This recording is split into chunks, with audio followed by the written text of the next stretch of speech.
Em março de 1959, o escritor e biscoiteiro Ernest Hemingway começou a escrever o que inicialmente deveria ser o prefácio de uma coleção de 12 de seus contos, direcionada especificamente para estudantes. À medida que o texto era escrito, ele foi tomando outras formas e, depois que a ideia de transformá-lo num livro à parte foi descartada, Hemingway acabou reeditando a obra como uma palestra ou uma apresentação oral ou um podcast. Galera, saiu o episódio novo do meu podcast, hein? Arrasta pra cima! Esse texto ganhou, mais tarde, o título A Arte do Conto. E apesar de nunca ter sido publicado oficialmente, ele está disponível na internet. Nesse ensaio, Hemingway analisa alguns de seus contos e aproveita para jogar um shade em escritores russos que acreditam que todos os elementos de uma história devem estar perfeitamente integrados a ela e que se você pendura uma arma na parede, ela precisa disparar em algum momento. Nas palavras do próprio Hemingway, não é verdade que se uma arma está pendurada na parede quando você abre a história, ela deve ser disparada na página 14. As chances são, senhores, de que se ela estiver pendurada na parede, ela nem mesmo irá disparar. Sim, a arma indisparável pode ser um símbolo, isso é verdade. Mas como um escritor bom o suficiente, as chances são de que algum idiota simplesmente pendurou a arma ali pra olhar. Talvez ele goste de armas, ou talvez um decorador de interiores a tenha colocado ali. Ou ambos. O que o Hemingway está se referindo aqui é um princípio narrativo chamado Arma de Chekhov, que diz que o autor deve remover de sua história tudo aquilo que for irrelevante e manter apenas o que for absolutamente necessário para que essa história faça sentido. Resumindo, o escritor russo Anton Chekhov é a Marie Kondo da literatura. Esse princípio foi absorvido fortemente na linguagem do cinema, em especial no cinema de Hollywood, e está presente em tudo que é manual de roteiro por aí. Ele faz muito sentido para filmes de grandes estúdios que são vistos como produtos mercadológicos caríssimos, feitos para serem vistos pelo maior número de pessoas possível. A Arma de Chekhov também é uma ferramenta muito útil para quem está aprendendo a escrever roteiro. É caro fazer um filme. Você tem certeza mesmo que precisa filmar essa cena? Mas Hemingway era um grande defensor dos elementos incidentais nas histórias. Nem tudo precisa ter um motivo para acontecer ou para estar ali. A vida, segundo ele, é repleta de elementos incidentais e as histórias deveriam refletir isso. O que acaba sendo meio irônico porque parte do motivo pelo qual a arte do conto não foi oficialmente publicado na época é que a esposa do Hemingway achou o tom do texto presunçoso e arrogante e sugeriu que ele removesse vários trechos porque será que isso era realmente necessário, Hemingway?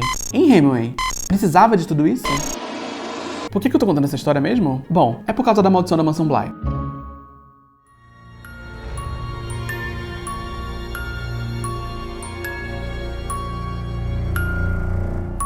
Vários momentos dessa série são irritantes, entediantes e meio difíceis de assistir. E ao final dessa história, eu fiquei me perguntando, será que tudo isso foi realmente necessário para que a trama chegasse onde ela queria chegar? Eu precisava mesmo ter passado por tudo isso? Em geral, as coisas importam?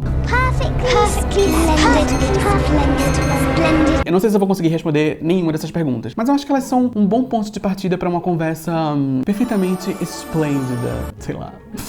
Desculpa.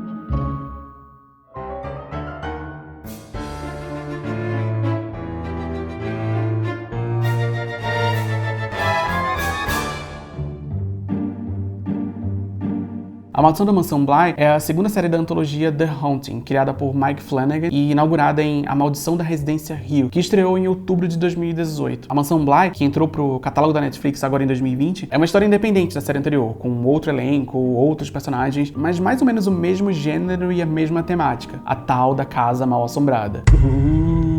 E essa história é mais ou menos baseada no livro A Outra Volta do Parafuso, do Henry James. ênfase no mais ou menos. Eu vou chegar nisso aí mais pra frente. Eu vou chegar em você, Henry James. Eu vou chegar em você. A trama começa quando uma jovem garota chamada Dani arruma um freela de babá. Babá não, au pair. Ela vai trabalhar numa mansão que não existe e, chegando lá, descobre que as crianças são insuportáveis, o lugar é 200% mal assombrado e ainda tem a Janaína Pascoal saindo de um lago toda noite pra matar alguém na casa e sujar o chão de lama. Essa casa não fica limpa um minuto. Tem também um belo romance entre duas mulheres, o homem mais bonito do mundo, pessoas que não sabem que estão mortas e é tudo perfeitamente esplêndido.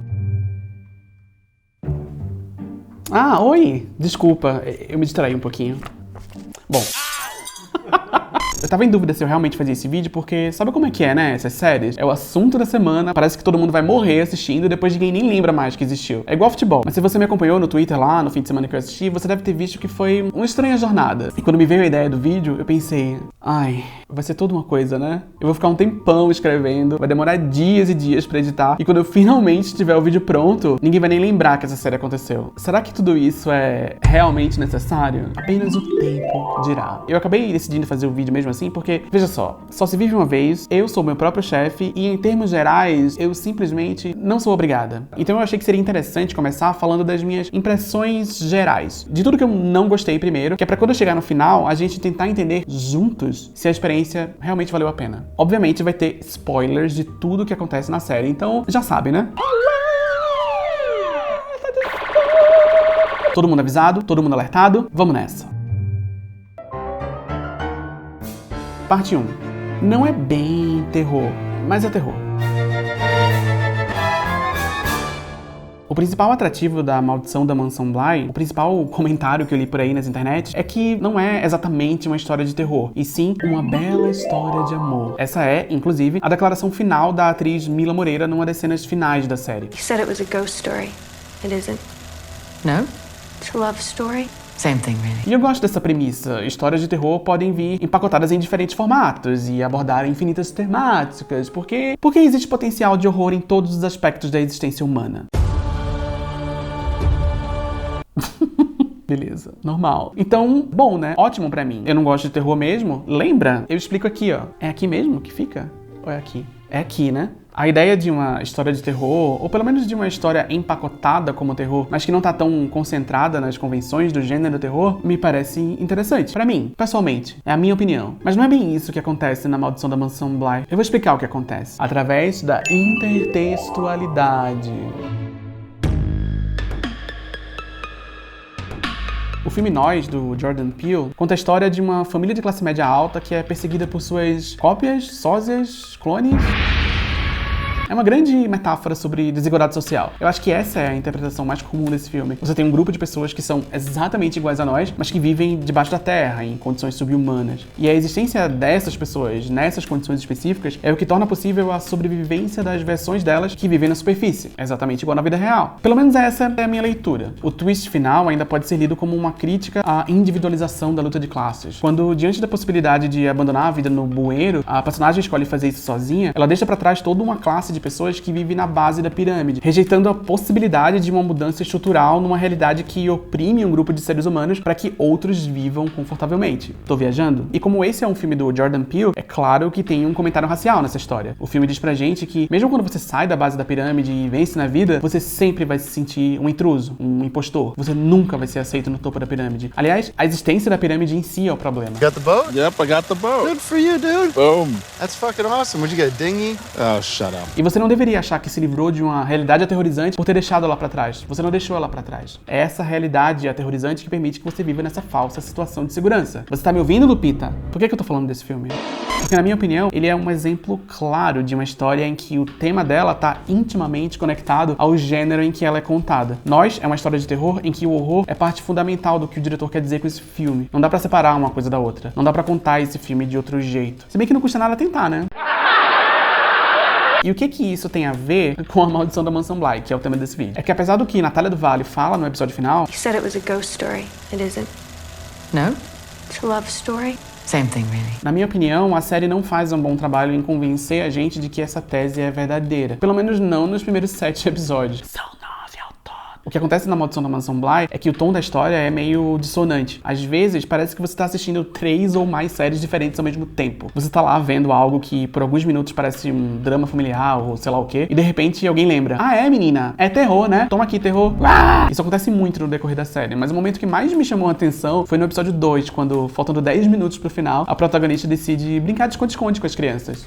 Hide and seek. À noite, numa casa gigante, mórbida, isolada e claramente mal assombrada. Só porque o episódio precisava de um sustinho burocrático antes de acabar. Senão, não é terror, né? Diferente de Nós, o horror da Maldição da Mansão Bly não tá organicamente inserido na história, na minha opinião. Ele é uma inserção burocrática, quase que pra preencher a cota do gênero. E toda vez que essas repentinas mudanças de tom aconteciam, eu me perguntava: isso foi realmente necessário? Vários dos elementos de terror dessa série são incidentais, aleatórios e repentinos. Muitos dos eventos da trama acontecem porque alguém aleatoriamente aleatoriamente esbarrou em alguém, ou abriu a porta do carro na hora errada, ou teve um acesso súbito de raiva. São pouquíssimos momentos em que a trama se desenrola por causa de uma sequência de decisões emocionalmente motivadas, com exceção, claro, dos 2 últimos episódios. E talvez esse momento aqui, mas será que alguém realmente se importa com esse cara? O que nos leva ao segundo ponto. Parte 2. Pessoas horríveis.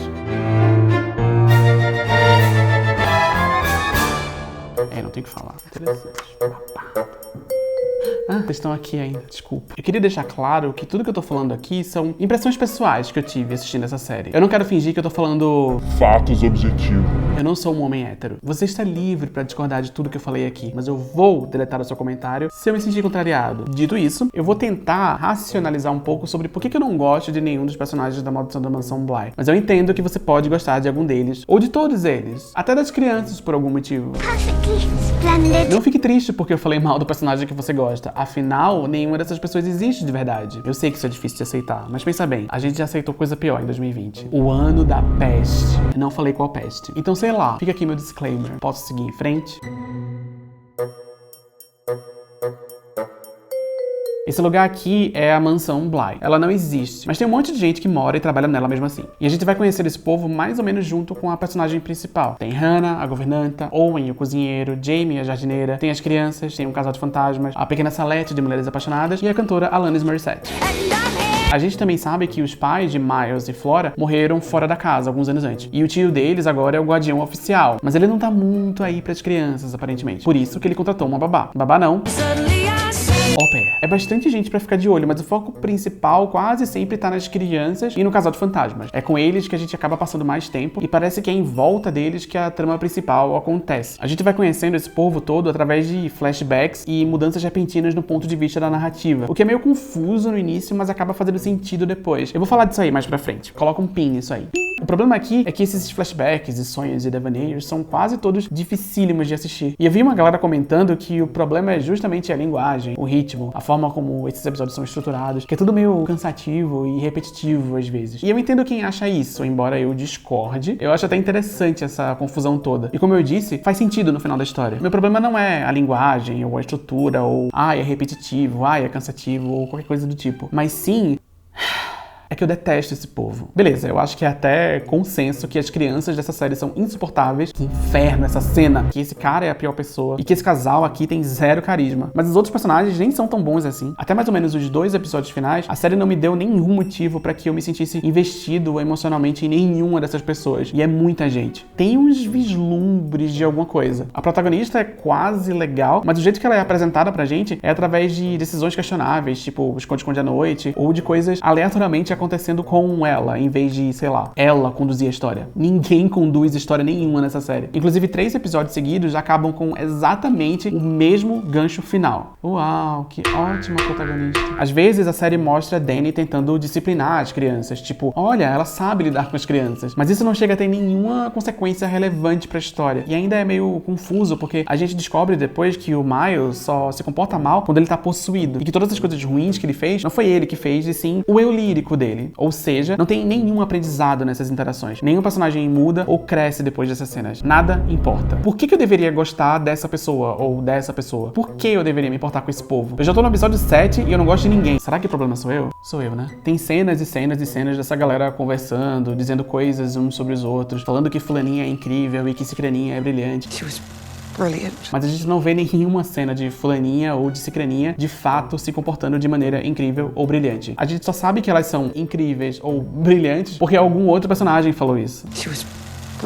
Todo mundo é meio idiota, irritante e toma decisões horríveis sem nenhum motivo aparente o tempo todo. E como eu disse antes, muitos dos importantes pontos da trama acontecem de forma incidental e aleatória, e não por causa de decisões emocionalmente motivadas. É o namorado da Dani abrindo a porta do carro na hora errada, Peter aleatoriamente tocando em Miles e acidentalmente possuindo o corpo dele, Miles empurrando Hannah no poço num súbito acesso de raiva. Até a grande vilã da história é uma mulher que entra na casa toda noite e mata seja lá quem tiver aleatoriamente no caminho. Por que você está fazendo isso, Alanis Morissette? A Maldição da Mansão Bly, na maior parte do tempo, consiste em pessoas vivas e mortas andando dentro de uma casa mal assombrada e esbarrando umas nas outras.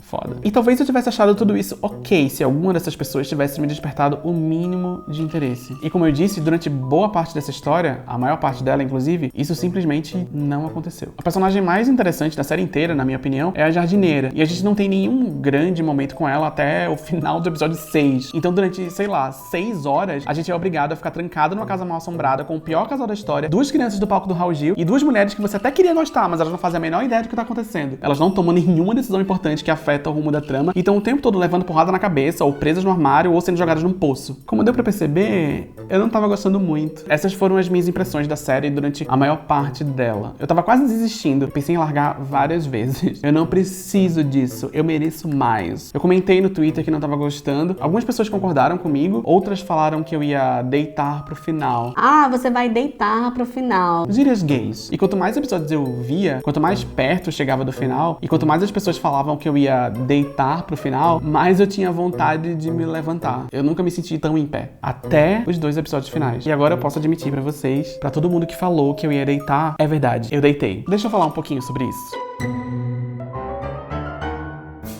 Parte 3, eu deitei.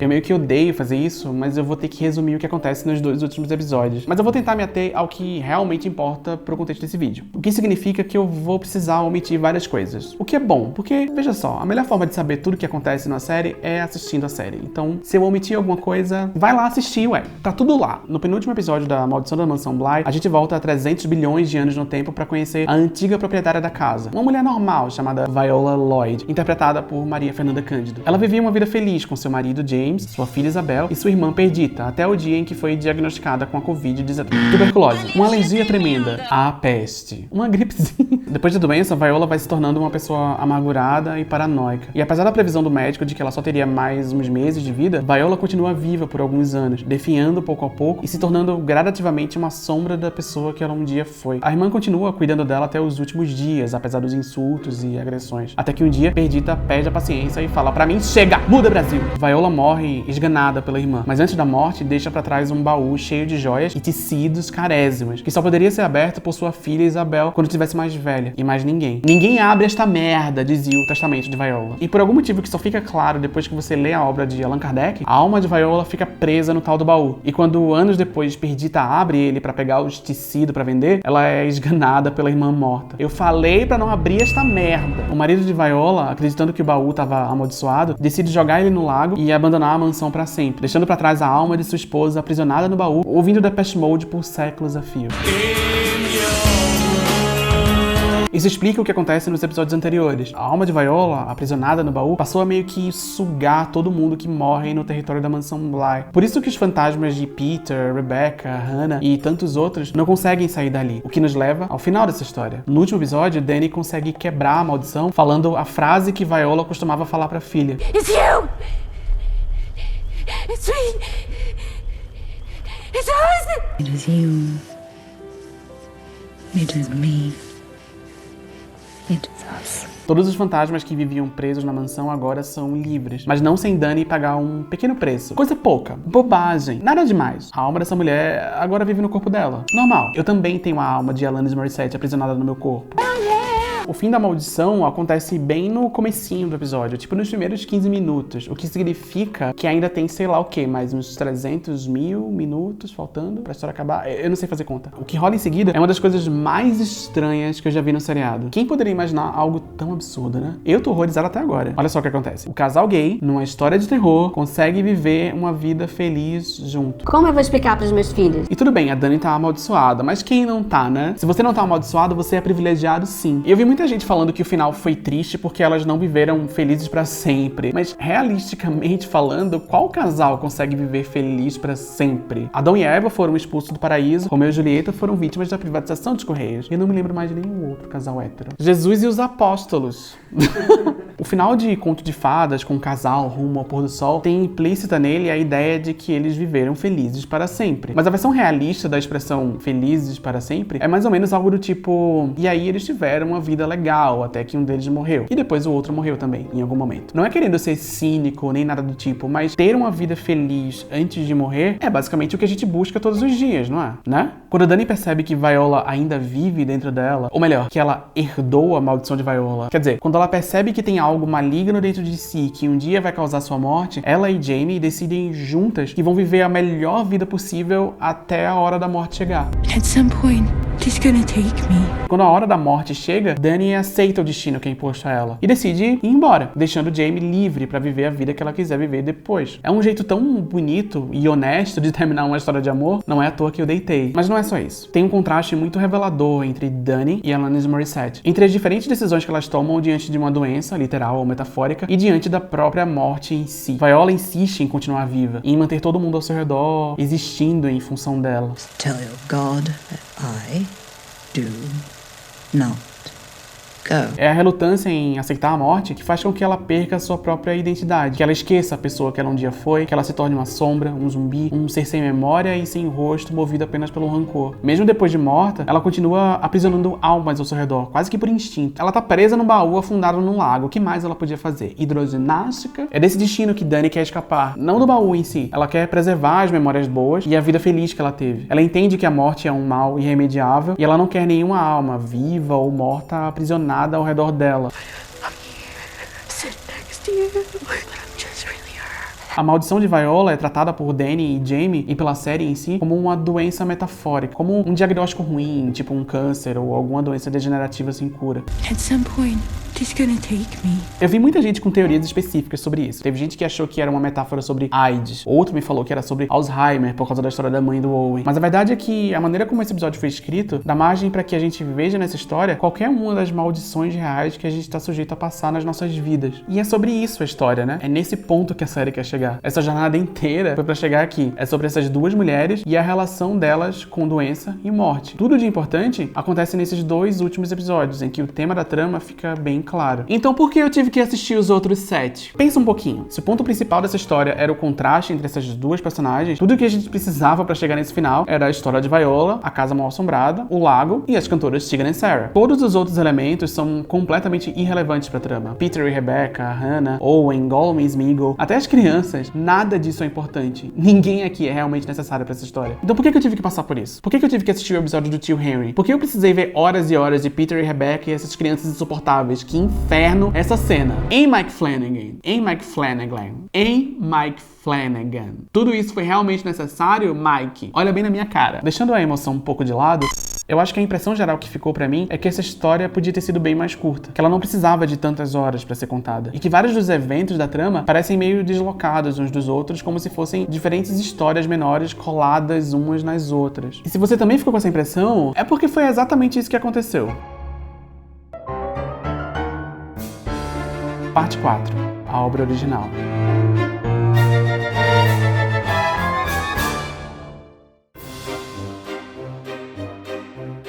A Maldição da Mansão Bly é mais ou menos baseada no livro A Outra Volta do Parafuso, de Henry James. ênfase no mais ou menos. É que esse livro tem pouco mais de 100 páginas. É uma história bem curta e concisa. A trama dele é focada nas crianças, no casal de fantasmas e na babá. Babá não, governanta no livro. A história de Viola, a irmã e o baú, na verdade vem de um outro conto de Henry James, chamado O Romance de Certas Roupas Velhas. E o episódio final, por sua vez, vem de A Fera na Selva, do mesmo autor. Todos os episódios fazem referência ou são diretamente baseados em alguma história diferente de Henry James. E alguns desses contos sequer envolvem fantasmas ou contêm qualquer elemento de horror. O que a adaptação da Netflix fez, basicamente, foi criar um Henry James Cinematic Universe, um mundo ficcional em que diferentes personagens de diferentes histórias de um mesmo autor interagem uns com os outros, mas em torno de uma trama central. Por isso que o tom é tão incoerente às vezes. Por isso que parece que a gente está assistindo várias histórias diferentes ao mesmo tempo. Talvez a arma de Chekhov não se aplique exatamente ao que essa série tentou ser. Talvez a gente não precise olhar para isso aqui como a história história desta mulher ou deste casal, mas sim como uma grande homenagem à obra deste homem. O arquivo confidencial do Henry James. Você está no arquivo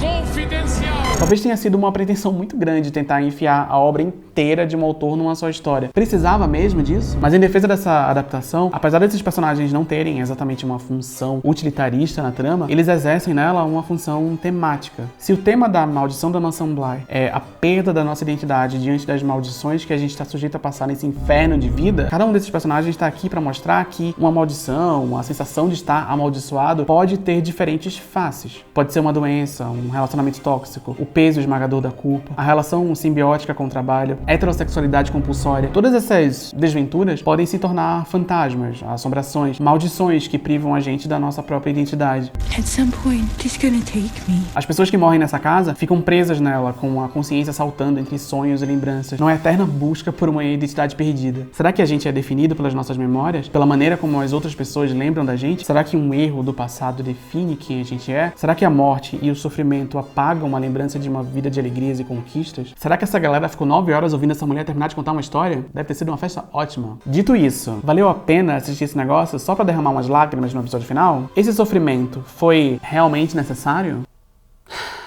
Sem querer desmerecer esse cara e correndo o risco de cair em contradição, não seria a primeira vez, eu acho que existe muita ênfase na ideia de necessário. Esse filme é realmente necessário? Precisava mesmo desse remake? Precisava mesmo de tanta violência? Precisava mesmo dessa cena? Ah, desnecessário enfiar política na história. Do que a gente realmente precisa em termos de ficção? Será que dá pra deixar a emoção de lado e olhar para o roteiro de um filme ou de uma série de uma forma técnica, imparcial e utilitarista, igual um homem hétero? O final da Maldição da Mansão Bly me pegou num ponto muito pessoal, por causa de certas coisas que eu vivi esse ano. Esse ano especificamente. O ano da peste. O ano que a gente se viu cercado de doença e morte. Esse ano... Vamos colocar desse jeito. Eu acho que esse ano deixou bem claro que a gente tem muito a aprender ainda sobre doença, sobre morte e sobre os infortúnios da vida humana. Então talvez essa história seja sim necessária. Talvez eu realmente precisei passar por tudo isso. Mas eu acho que não é sobre precisar. Com todo respeito. É sobre quais lições a gente tira da vida, da morte, da alegria e das desgraças. Das histórias em geral. O que fica pra gente de tudo isso? Por que isso aqui te emocionou? Em que ponto íntimo e particular essa história te tocou e por quê? Não precisa responder. Eu não quero saber do ponto íntimo e particular de seu ninguém. Não tem a menor necessidade. Mas comenta aqui embaixo.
Durante a série inteira eu fiquei imaginando a galera lá na festa, lembra? Ouvindo essa história, cheia de idas e vindas do tempo, mudanças repentinas no ponto de vista. Só que diferente da gente, eles não estão assistindo uma série, né? É uma mulher no meio de uma festa narrando a história. Então imagina, meu Deus, onde essa mulher quer chegar? Ela tá meia hora falando do tio. Será que dá tempo? Peraí, ela não tava sonhando? Não, peraí, volta, eu não entendi. Ela viu ou tá morta? Quem é essa mulher agora que apareceu do nada? Não, peraí, volta, eu não entendi. Era isso? Precisava ter demorado tanto?